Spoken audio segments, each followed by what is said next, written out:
जय हिंद दोस्तों, वंदे मातरम।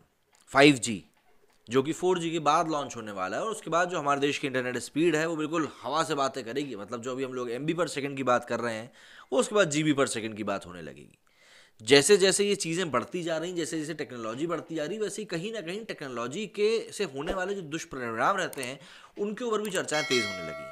2020 में हमने देखा था कि 5G को लेकर कितनी ज़्यादा चर्चाएं हुई थी कि भई ये 5G टेस्टिंग के कारण इतनी सारी घटनाएं हो रही हैं, इसीलिए लॉकडाउन लगाया गया। इस प्रकार की खबरें भी मार्केट में चली थी, लेकिन उन सभी खबरों को सिरे से नकार दिया गया था कि नहीं, ऐसा कुछ भी नहीं है और 5G से किसी भी प्रकार का खतरा उत्पन्न नहीं होने वाला है।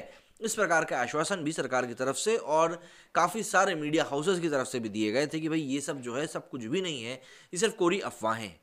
लेकिन अब जो चीज़ें निकल कर सामने आ रही हैं ये वाकई में कान खड़े करने वाली चीज़ें हैं, क्योंकि देखिए अमेरिका में 5G शुरू हो चुका है, कई सारे यूरोपीय देश हैं जहाँ पे 5G शुरू हो चुका है और वो लोग 5G से होने वाले दुष्परिणामों से बचने के लिए किस तरीके से उनको यूज़ कर रहे हैं, उन्हीं सब बारे में हम लोग बात करने वाले हैं। और अगर आप लोग किसी चीज़ से बचने के तरीकों का यूज़ कर रहे हो तो कहीं ना कहीं आप भी ये चीज़ मान रहे हो कि यार उस फला चीज़ में परेशानी तो ज़रूर है। एयर इंडिया ने अमेरिका के लिए अपनी उड़ानों में कटौती कर दी है। उसने ऐसा 19 जनवरी से अमेरिका में लॉन्च हुई 5G सेवाओं को देखते हुए किया है। कई अमेरिकी एयरलाइंस पहले से ही एयरलाइंस पर असर पड़ने की बात कहते हुए 5G की लॉन्चिंग को टालने की अपील कर रही थी। तो इसीलिए जरा समझते हैं कि आखिर कैसे 5G नेटवर्क से एयरलाइंस पर असर पड़ने वाला है और आखिर क्यों 5G को टालने की मांग उठ रही है और इसका भारत के ऊपर कितना असर पड़ सकता है। अमेरिका में वेरिजोन और AT&T ने 19 जनवरी को 5G लॉन्च कर दिया, लेकिन एविएशन कंपनियों के विरोध को देखते हुए वेरिजोन और AT&T ने एयरपोर्ट के आसपास 5G सेवाओं की लॉन्चिंग को फिलहाल के लिए टाल दिया है। एयरपोर्ट के आसपास हाई स्पीड 5G नेटवर्क की लॉन्चिंग टाले जाने से गुरुवार से एयर इंडिया, जापान की एयरलाइंस और दुबई की एमिरेट्स समेत कई कंपनियों ने अपनी उड़ानों को दोबारा शुरू कर दिया है। इन कंपनियों ने बुधवार को 5G लॉन्चिंग को देखते हुए अमेरिका के लिए अपनी कई फ्लाइट्स को रद्द कर दिया था। अब समझने वाली बात यह है कि आखिर 5G से विमानों को नुकसान होने की चर्चा हो ही क्यों रही है।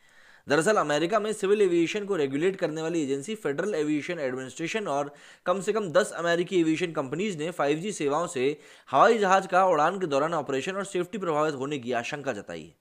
दरअसल माना जा रहा है कि 5G सेवाओं की लॉन्चिंग से विमानों की ऊंचाई को मापने वाला जो ऑल्टीमीटर होता है वो थोड़ा बहुत ऑल्टर हो सकता है या फिर प्रभावित हो सकता है। इससे हवा में दो विमानों के आपस में टकराने का खतरा पैदा होगा।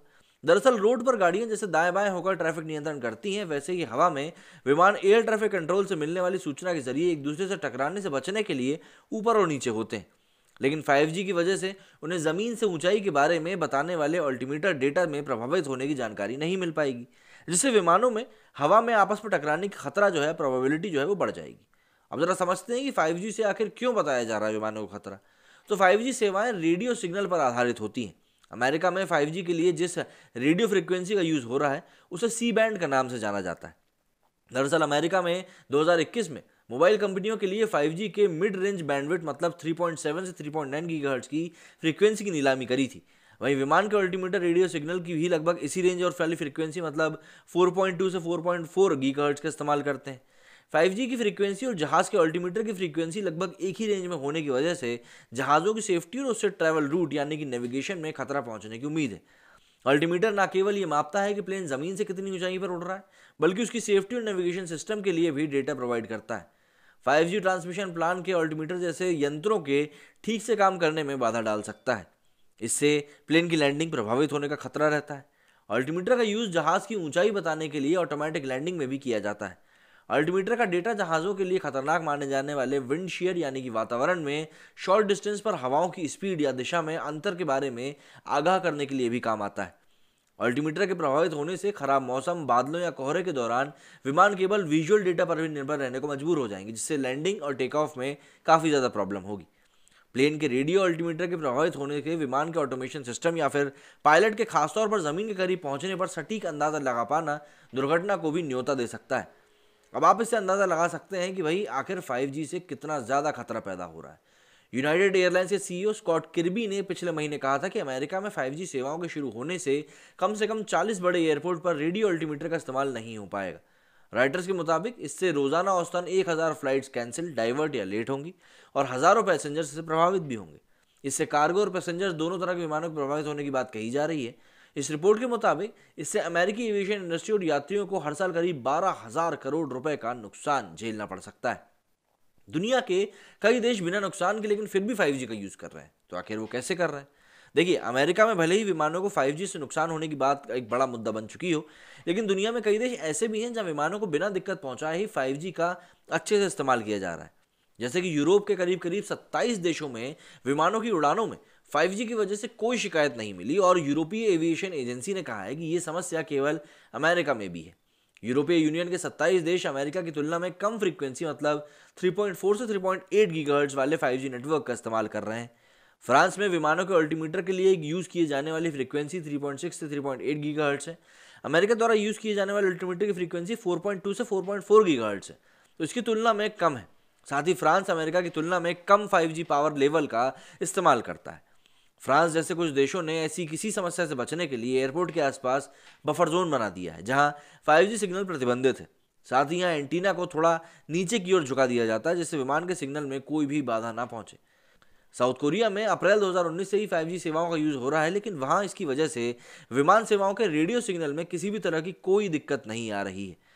तो अमेरिका में 5G सेवा लेने वाली कंपनियां वेरिजोन और AT&T का कहना है कि कम से कम 40 अन्य देशों में 5G सेवाएं शुरू हो चुकी हैं। इनमें से किसी भी देश में विमान सेवाओं में किसी तरह की बाधा की कोई शिकायत नहीं आई। अमेरिकी टेलीकॉम कंपनियों ने ऐसी किसी भी दिक्कत से बचने के लिए फ्रांस की तरह ही कम से कम 50 अमेरिकी एयरपोर्ट्स पर 6 महीने के लिए बफर जोन बनाने की सहमति जताई है। अब इसका भारत के ऊपर कैसे असर पड़ेगा? तो देखिए, भारत में अगले कुछ महीनों में दिल्ली, मुंबई समेत करीब 13 शहरों में 5G का ट्रायल शुरू होने वाला है। अमेरिका में 5G सेवाओं के विमानों पर पड़ने वाले असर को देखते हुए एयर इंडिया ने 19 जनवरी से अमेरिका के लिए अपनी उड़ानों को कम कर दिया है, और कुछ उड़ानों को तो कैंसिल ही कर दिया। भारत में अभी 5G सेवाओं का एविएशन इंडस्ट्री पर असर हमने आना बाकी है, लेकिन अमेरिका में इस तरह की दिक्कतों के बाद माना जा रहा है कि जब भारत में 5G सेवाएं शुरू होंगी तो सरकार फ्रांस की तरह एयरपोर्ट के आसपास बफर बनाने का, या फिर यूं कह लें कि यूरोपीय देशों की तरह कम फ्रीक्वेंसी वाली 5G सेवाओं का इस्तेमाल करने को मंजूरी दे सकता है। रिपोर्ट्स के मुताबिक 5G सेवाओं से सबसे ज़्यादा असर बोइंग के विमानों पर पड़ने की आशंका है। एयर इंडिया ने 4 अमेरिकी शहरों के लिए अपने बोइंग 777 की उड़ानों को कम किया है, या फिर पूरी तरीके से रद्द किया है। इसी वजह से बोइंग 77 का यूज़ करने वाली सबसे बड़ी एयरलाइंस दुबई एमिरेट्स ने भी 9 अमेरिकी शहरों के लिए अपनी फ़्लाइट्स को रद्द कर दिया। जापान की 2 प्रमुख एयरलाइंस ऑल निपॉन एयरवेज और जापान एयरलाइंस ने भी अमेरिका के लिए अपने बोइंग 77 विमानों की उड़ानों या फिर रोक दी हैं, या फिर विमान बदलकर फ्लाइट्स चलाने का फैसला किया है। हर दशक में टेलीकॉम या वायरलेस इंडस्ट्री अपने इंफ्रास्ट्रक्चर में बदलाव करती है और नेटवर्क को अपग्रेड करती है। जैसे 90 के दशक में 2G, 2000 में 3G का बोलबाला था, पिछले दशक में 4G छाया रहा और इस दशक में 5G छाया रहेगा। 2G, 3G, 4G या आप बात करें 5G में सबसे बड़ा अंतर स्पीड का ही होता है। स्पेक्ट्रम में जितनी ज़्यादा फ्रीक्वेंसी होती है उतनी ही तेज़ सर्विस होगी, इसलिए 5G की नीलामी में ऑपरेटर्स हाई फ्रीक्वेंसी पाना चाहते हैं। 5G नेटवर्क की 4G से लगभग 100 गुना ज़्यादा स्पीड होगी। 4G में अधिकतम स्पीड 100 Mbps हो सकती है, तो वहीं 5G में ये 20,000 Mbps तक जा सकती है।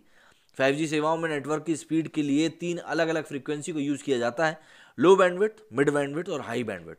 5G सर्विसेज में यूज़ होने वाली मिड या फिर हाई फ्रीक्वेंसी से ही हवाई जहाज़ के ऑपरेशंस के लिए खतरा बनने की आशंका जताई जाती है। अब ये सभी चीज़ें जो हैं, अगर इन सभी चीज़ों को हम लोग कहीं ना कहीं कैलकुलेट करते हुए चलें तो आपको एक बात समझ में आएगी कि 5G को लेकर जो शुरुआत से इतनी सारी भसड़ मची हुई है वो अभी भी खत्म नहीं हुई है। आपको याद हो अगर तो जूही चावला ने कुछ समय पहले से एक पिटीशन दायर कर दी, जिसके ऊपर सुनवाई में उनको डांट पड़ गई थी और कोर्ट का समय खराब करने को लेकर उनके ऊपर जुर्माना भी लगाया गया था। और अब 5G को लेकर अमेरिका से भी कुछ इसी प्रकार की खबरें सामने आना शुरू हो गई हैं।